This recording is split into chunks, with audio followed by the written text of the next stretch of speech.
हेमपुर में शकुंतला अपनी पोती मनीषा के साथ रहा करती थी।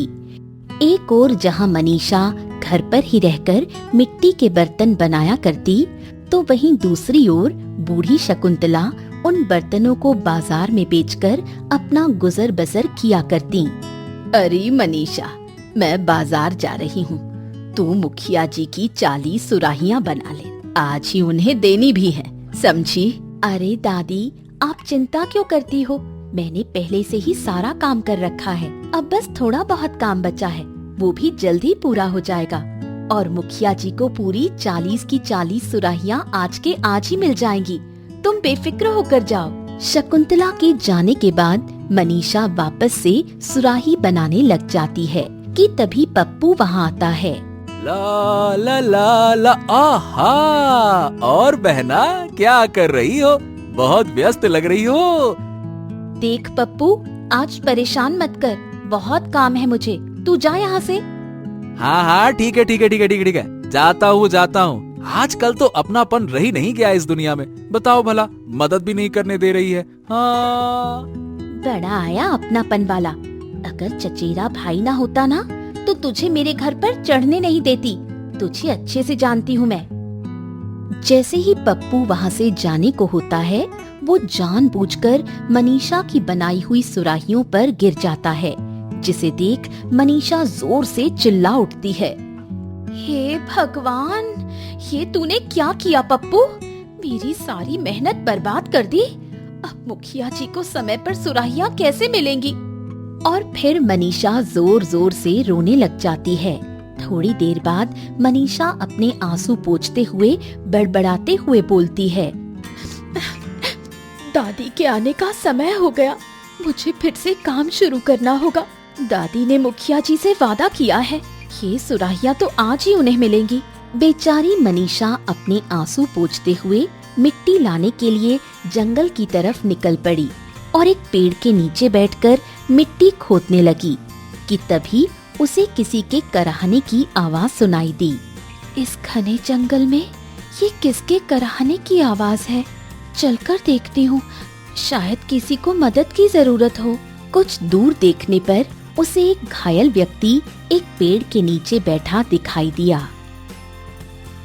अरे कौन हो भैया, और यहाँ इस तरह दर्द में क्यों पड़े हो? ओह, वो मैं यहाँ किसी काम से जा रहा था कि तभी एक सांप पर मेरा पैर पड़ गया और उसने मुझे काट लिया। ओह! क्या सांप ने काट लिया? फिर तो तुरंत जहर निकालना होगा।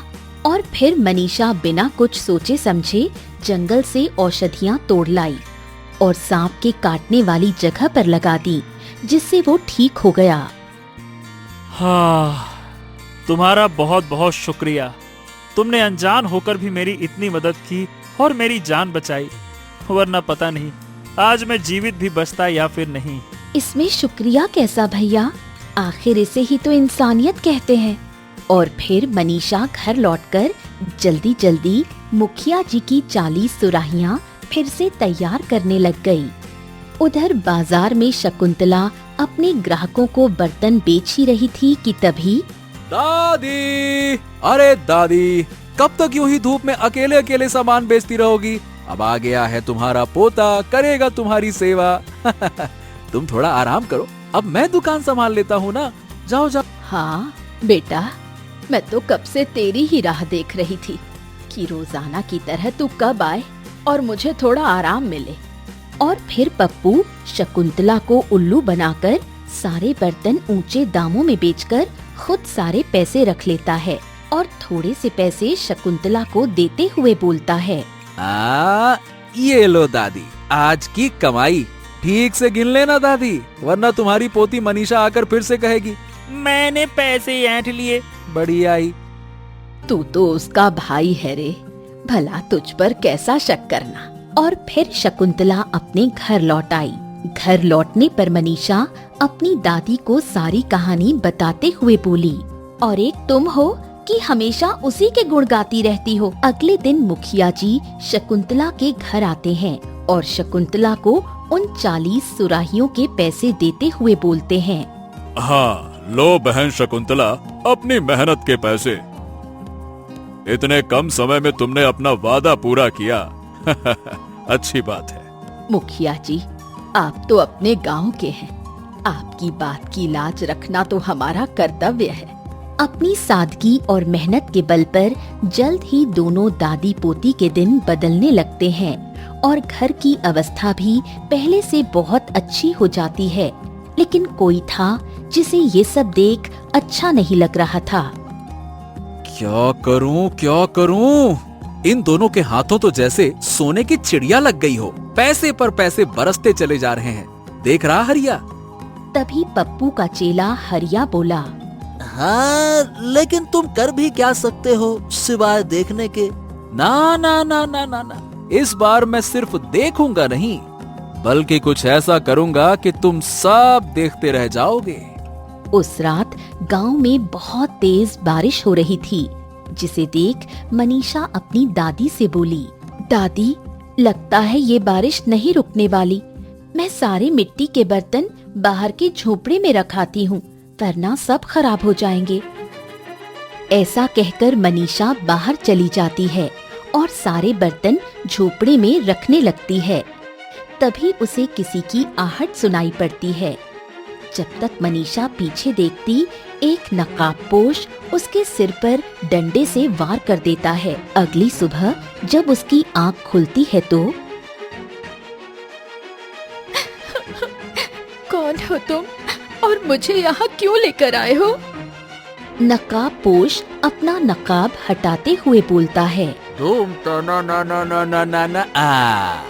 अरे ओ बहना, अपने दिमाग पर इतना जोर मत डालो। अब मैं तुम्हें भी वहीं पर भेज दूंगा जहाँ कुछ साल पहले तुम्हारे माँ बाप को भेजा था। क्या? इसका मतलब तुमने ही मेरे माँ बाबूजी को मारा था? जी हाँ, मैं ही था वो हिम्मत वाला जिसने तेरे माता पिता को नदी में धक्का दिया था, और अब तेरी बारी है। लेकिन इससे पहले कि वो मनीषा को कुछ करता, सूरज वहाँ पर आ जाता है, जिसकी जान मनीषा ने बचाई थी। लेकिन मेरे रहते हुए ऐसा कुछ नहीं हो सकता। अब तू कौन है और तू रोकेगा मुझे, हैं? कौन है तू? सूरज मुस्कुराते हुए बोलता है, मैं मैं इसका भाई हूँ और आज यहाँ अपनी बहन की रक्षा करने के लिए आया हूँ। तेरी तो ले ले। और फिर सूरज पप्पू की बहुत बुरे तरीके से पिटाई करता है और उसे पकड़कर गांव ले जाता है। दादी, आप इसे बहुत अच्छा समझती थी ना? आज मैं आपको इसकी सारी असलियत बताती हूँ। ऐसा कहकर दोनों मिलकर पप्पू की सारी सच्चाई दादी को बताते हैं, जिसे सुनकर दादी बोलती हैं, मैं तो इसकी सच्चाई कब से जानती थी बिटिया, बस इसके मुंह से सच सुनने का इंतजार कर रही थी। लेकिन दादी, आप तो हमेशा इसी का पक्ष लिया करती थी। तेरे माँ बाप के गुजर जाने के बाद तेरी और इस घर की जिम्मेदारी मुझ बुढ़िया पर आन पड़ी थी बिटिया। इसलिए मजबूरी में मैं इस पप्पू के सामने कमजोर बनकर रहती थी, ताकि ये तुझको कोई नुकसान न पहुंचा सके। लेकिन अब इसकी कोई जरूरत नहीं है दादी, क्योंकि अब मेरा भाई मेरे साथ है। ऐसा कहकर मनीषा सूरज का हाथ पकड़ लेती है और बोलती है, भैया, भले ही हम खून के रिश्ते से ना बंधे हों, लेकिन आपने जो मेरे लिए किया है वो तो कोई सगा भाई भी नहीं कर सकता।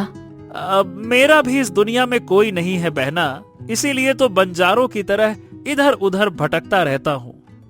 लेकिन आज मुझे भी परिवार मिल गया, मेरी बहन मिल गई। और फिर मनीषा अपने कमरे से एक राखी लाकर सूरज को बांधते हुए बोलती है, भैया, आज रक्षाबंधन के दिन मैं ये राखी तुम्हारी कलाई पर बांधकर जीवन भर का तुमसे रिश्ता जोड़ रही हूँ।